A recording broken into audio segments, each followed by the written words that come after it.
Bismillahirrahmanirrahim. Assalamu alaikum, dear students. I'm Mrs. Fawzia Afzal. The topic of this video is comprehension and summary writing. Students, as this is an introductory lecture, you will listen to it very attentively, because you know that it is only in an introductory lecture that you know the basics of a certain topic. Dear students, comprehension and summarizing a paragraph is not only important for your 10th grade examination, but also for your further studies and even for your future local and foreign scholarships, inshallah. And here in this video, you will know all that you need to know about comprehension and summary writing. So you will listen to it very carefully. Comprehension of a passage means a thorough understanding of it, and you know that you are quite familiar with it already as you practice it at the end of your every text lesson. So you know that in this video our main focus will be on the summary or precis writing. So before we start our today's lecture, just imagine a real life situation that your cousin has visited Murray Hills and you want to know about it from him, and you ask, how was your trip to Murray yesterday? And there he starts giving you the details of his visit. Oh yes, I got up at 5 o'clock and then I took my breakfast and then I got ready, and my mom said, be quick, you are already late, you are getting late, be quick. And then I joined my class fellows and the teacher and so on and so on. And there you sit over there in wonder and you wish that he might have skipped all the unnecessary details, and he might just have given you the very important details of his visit, and he must have skipped all the unnecessary information of his visit. And you think that he should have given you just an overview of the visit.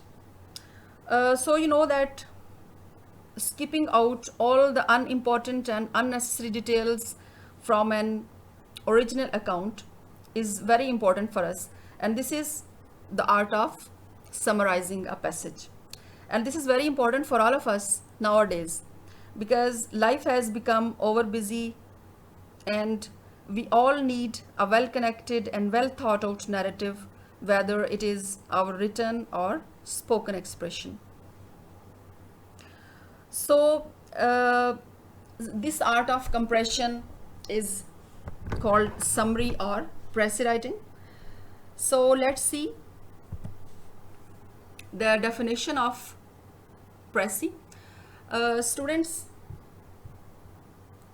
precis writing is a very clear and compact logical summary of a passage. It only preserves the essential points or ideas of the original, and it filters out all the unnecessary and unimportant details. Thus it gives you just the important points or the main theme or a gist of a passage, not all the unnecessary and unimportant details. So for writing a good summary or precis, we need to know the basic rules to write it. So let's have a look on it, look on all these rules.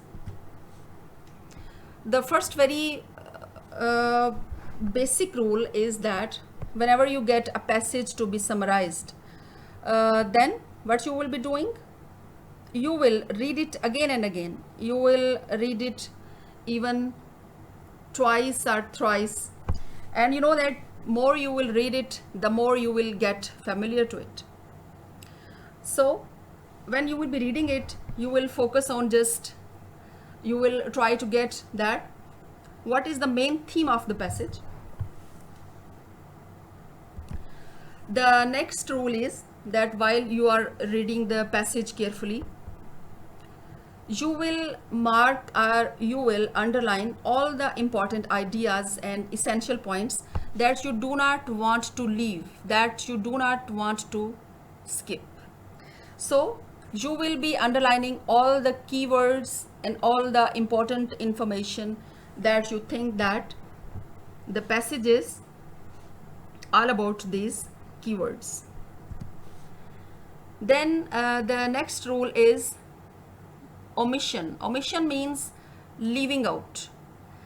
So leaving out all the unnecessary, all the unimportant information is called omission, and that is very important while you write a good summary or a good precis. So what you will be doing, that you will omit all the unnecessary information, or you will cut short all the long phrases which could be replaced by a single word, and then all the adjectives and adverbs in parts of speech, you can also omit them, you can also leave them, so as to make your summary more compact. Then this is very important, students, that while summarizing a passage, you will keep this point into your mind, that it will be cut short into the 1/3 of the passage. But it doesn't mean that you will compress your writing in such a way that it looks that it is 1/3 of the passage. No, this is not the way. You will compress the thoughts expressed in the passage. You will not compress your writing, right? So this should not be the case, that you are writing so minutely in so miniatures that it look like that it is 1/3 of the passage. No, this is wrong. So you will just compress the thoughts or opinions expressed in it. You will not compress your writing, and you will cut short into 1/3 of the passage. And if you find it difficult to compress it, then the last thing that you will be doing in this respect is that you will even count the words if you find it that it is too long and too difficult for you to handle it. So again, this rule is also very important, that you might have some dialogues in your passage. So you will not write the dialogues in the direct speech, but you will narrate all the dialogues and all the communication between the people or the characters in indirect speech. So remember indirect speech? I think that you have recently learned all the narration and all the indirect rules and regulations. So you will be doing it finally, I think.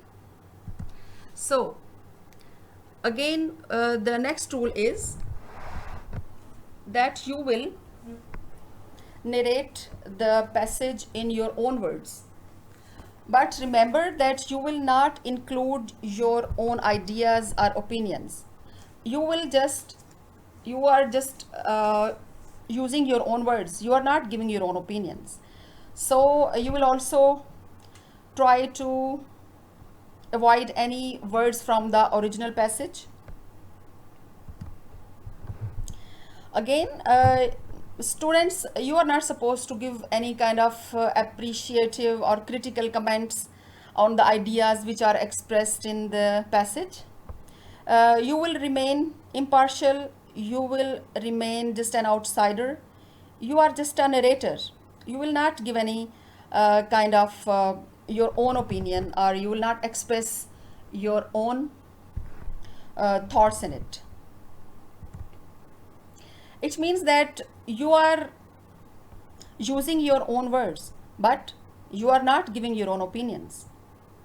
So while writing a summary, you try not to change the meaning of the real text, and you should be writing it in your own words. So these are the basic rules of writing a good summary or a good precis. So let's have a quick review that what are these rules that we have learned, because in our next video lecture we'll practice all these rules that we have learned today. So let's have a quick review what we have learned.